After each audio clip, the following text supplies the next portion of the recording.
Assalamualaikum warahmatullahi wabarakatuh. Perkenalkan, nama saya Istiqomah Febriana, NIM A210190121. Di sini saya akan menyampaikan mengenai masalah ekonomi dalam sistem ekonomi. Yuk langsung saja kita lihat penjelasannya.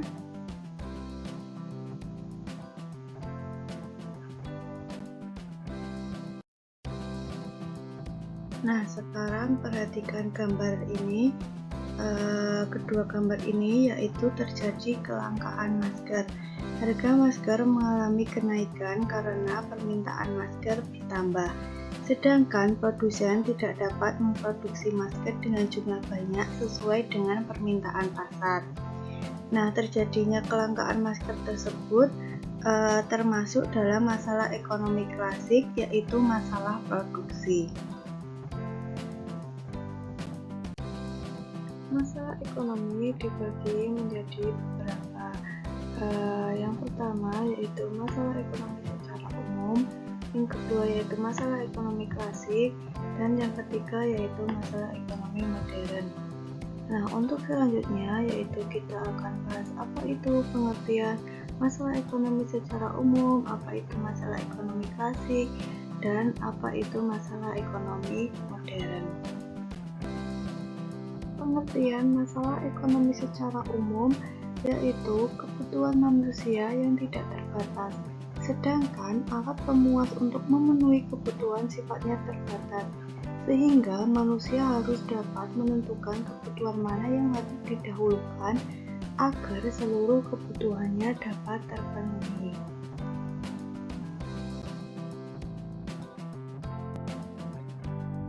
Masalah ekonomi klasik. Masalah ekonomi klasik adalah masalah yang dilihat dari sudut pandang yang sangat sederhana dengan tujuan memperoleh kemakmuran. Dan kemakmuran ini adalah suatu keadaan di mana barang dan jasa sebagai pemuas kebutuhan tersedia dan mencukupi kebutuhan. Dan cara pemecahan masalah ekonomi klasik ini dengan cara melakukan kegiatan yang dapat mencapai tingkat kemakmuran tersebut. Nah, yang pertama yaitu dengan cara masalah produksi. Bagaimana memproduksi barang dan jasa yang digunakan oleh orang banyak, menggunakan tenaga kerja, dan bagaimana cara memproduksi barang dan jasa tersebut sehingga bisa memenuhi kebutuhan semua masyarakat. Yang kedua yaitu masalah distribusi. Bagaimana menyalurkan barang dan jasa dari produsen sampai ke konsumen, serta saluran distribusi apa yang akan digunakan. Distribusi dapat dilakukan dengan dua cara, yaitu yang pertama, distribusi secara langsung, artinya menyalurkan barang dari produsen langsung kepada konsumen tanpa melewati perantara. Yang kedua yaitu distribusi tidak langsung, artinya menyalurkan barang dari produsen kepada konsumen melalui perantara, seperti pedagang besar atau grosir, pedagang kecil, agen, dan penyalur-penyalur yang lainnya. Yang ketiga yaitu masalah konsumsi. Apakah barang yang diproduksi dan telah didistribusikan ke konsumen tersebut benar-benar bermanfaat untuk konsumen atau malah terbuang sia-sia? Untuk melakukan kegiatan konsumsi dipengaruhi oleh dua faktor. Nah, faktor yang pertama yaitu faktor intern, meliputi sikap, kepribadian, motivasi diri, pendapatan seseorang, selera, dan watak. Kemudian faktor ekstern, meliputi kebudayaan, adat istiadat, lingkungan masyarakat, status sosial, keluarga, dan pemerintah. Selanjutnya yaitu masalah ekonomi modern.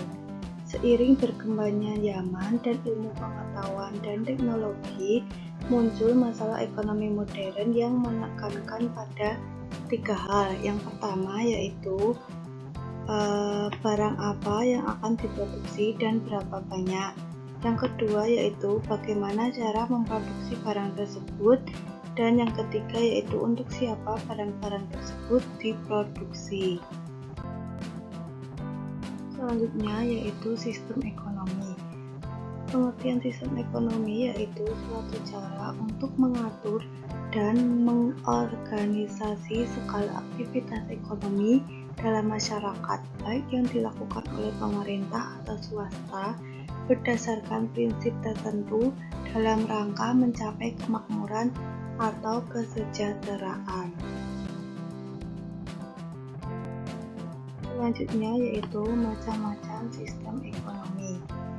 Yang pertama yaitu sistem ekonomi tradisional.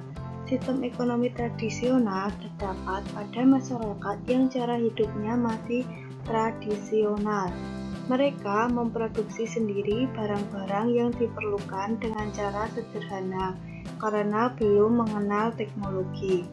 Semua kegiatan dilakukan berdasarkan tradisi yang telah dilaksanakan secara turun-temurun.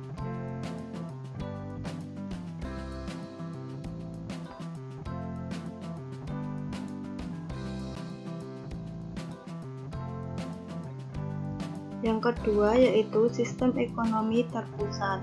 Dalam sistem ini, jenis dan jumlah barang yang diproduksi ditentukan oleh pemerintah. Oleh karena itu, pemerintah memiliki kebebasan yang besar terhadap faktor-faktor produksi karena sebagian besar faktor produksi adalah milik pemerintah. Nah, yang ketiga yaitu sistem ekonomi pasar atau liberal.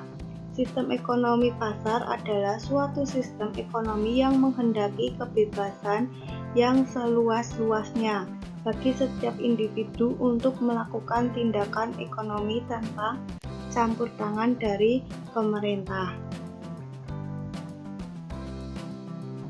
Dan yang terakhir yaitu sistem ekonomi campuran. Sistem ekonomi campuran merupakan suatu sistem ekonomi di mana pemerintah memberikan kebebasan kepada masyarakat untuk berusaha dalam melakukan kegiatan ekonomi.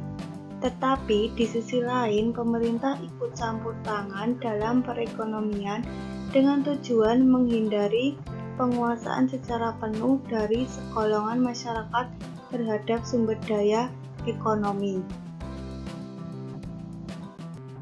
Sekian penjelasan saya mengenai masalah ekonomi dalam sistem ekonomi. Jika ada kurangnya saya mohon maaf.